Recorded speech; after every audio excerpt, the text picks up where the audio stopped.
আসসালামু আলাইকুম ওয়া রাহমাতুল্লাহি ওয়া বারাকাতুহু। প্রিয় দর্শক, আসিফ নজরুল সাহেব যদি এতই ভদ্রলোক হন, ভালো লোক হন, তাহলে বিডিআরে যে আমাদের ভাইয়েরা বিনা অপরাধে বিডিআররা আজকে 16 বছর যাবৎ কারাগারে, তাদের পরিবার পরিজন যেই সন্তানকে 1 বছরের শিশু দেখে গিয়েছিল, সেই সন্তান এখন বিবাহের উপযুক্ত হয়েছে।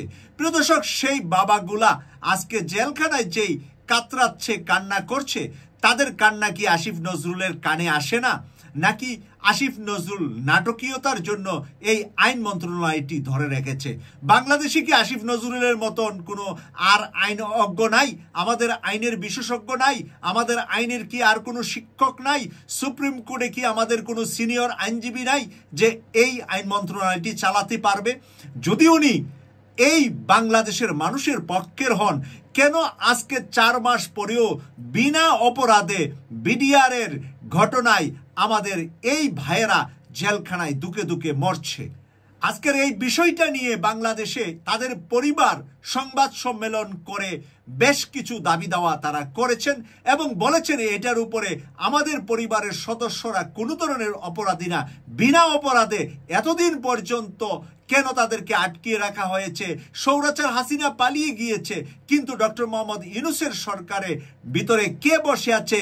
কি কারণে আমাদের পরিবার, আমাদের পিতা, আমাদের স্বামী কেন মুক্তি পাচ্ছে না? প্রিয় দর্শক, এই সাংবাদিক সম্মেলনে তারা যা বলেছে, আজকে একটা নিউজ, আমি অডিও রেকর্ডটা আপনাদের সামনে একটু উপস্থাপন করছি।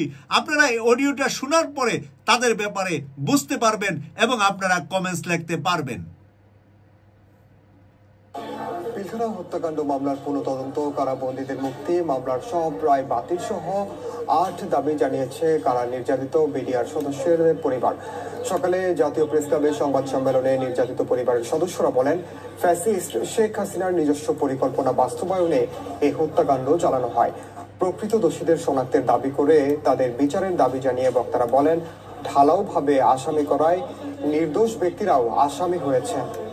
বিভিন্ন মেয়াদে সাজাপ্রাপ্ত, ফাঁসি, যাবজ্জীবন, 10 বছর এবং বিভিন্ন মেয়াদে, এবং যেই সমস্ত আঙ্কেলরা খালাস পেয়েও আটকা আছে, তাদের সবাইকে অতি সত্বর মুক্ত করে দিতে হবে।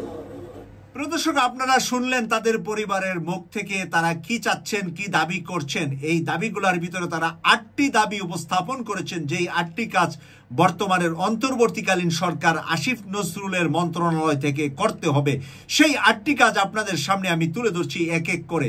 তাদের সেই 8টি দাবির ভিতরে 1 নাম্বার রয়েছে, ফ্যাসিস্ট স্বৈরাচার শেখ হাসিনার প্রহসনমূলক সকল মামলা ও প্রহসনমূলক সকল রায় বাতিল করতে হবে 1 নম্বরে। 2 নম্বরে লিখেছে 16 বছর যাবৎ কারাগারে থাকা নির্দোষ সকল বিডিআর সদস্যদের নিঃশর্ত কারামুক্তি দিতে হবে। 3 নম্বরে লিখেছে হাইকোর্টের রিট অনুযায়ী দ্রুত পূর্ণ তদন্ত শুরু করতে হবে। আপনারা জানেন যে এই বিষয়ে হাইকোর্টে একটি রিট হয়েছে। 4 নম্বরে লিখেছে নিরীহ বিডিআরদের রিমান্ডে নির্যাতনের ফলে মৃত্যুর সঠিক কারণ উদ্ঘাটন করে দোষীদের শাস্তি প্রদান করতে হবে। তাদেরকে রিমান্ডে নিয়ে নাকি চরমভাবে নির্যাতন করে হত্যা করা হয়েছে অনেক বিডিআরের সদস্যদেরকে। তাই কারা এই নির্যাতন করলো, কারা সেখানে দায়িত্ব পালন করলো, তাদেরকে তদন্ত করে বের করে উপযুক্ত শাস্তি দেওয়ার দাবি করেছেন। 5 নম্বরে লিখেছেন সকল বিডিআর সদস্যদের আনুমানিক 18,520 জনকে চাকরিচ্যুত পূর্ণবহাল করতে হবে। এখানে 18,520 জন, তারা আনুমানিক, এর চেয়ে কিছু কম বা বেশি হতে পারে, তাদেরকে চাকরিতে পূর্ণবহাল করার কথা বলা হয়েছে। সকল সেনা শহীদ, বিডিআর শহীদ ও ক্ষতিগ্রস্ত বিডিআর পরিবারের ক্ষতিপূরণ, বেতন ভাতা ও পেনশন পূর্ণবহাল করতে হবে। অবশ্যই তারা বেতন ভাতা পেনশন পাবে। তারা বাংলাদেশের জন্য দেশপ্রেমী হওয়ার কারণে ভারতীয়রা এসে তাদেরকে হত্যা করেছে। 7 নম্বরে ঐতিহাসিক বাংলাদেশ রাইফেলস নাম পুনঃস্থাপন করতে হবে। এখন যে বিজেপি করেছে সেই নাম নয়, আবার ফেরত নিতে হবে বিডিআর নাম, তারা সেটা দাবি করেছেন। 8 নম্বরে দাবি করেছেন 25 ও 26 ফেব্রুয়ারিকে শহীদ সেনা দিবস ঘোষণা করতে হবে। এই দুইটা দিনকে শহীদ সেনা দিবস ঘোষণা করলে আমাদের কোনো ক্ষতি হবে না, কারণ ওই দিবস ঘোষণা করার মানে এই নয় যে এটা সরকারি ছুটি ঘোষণা করতে হবে।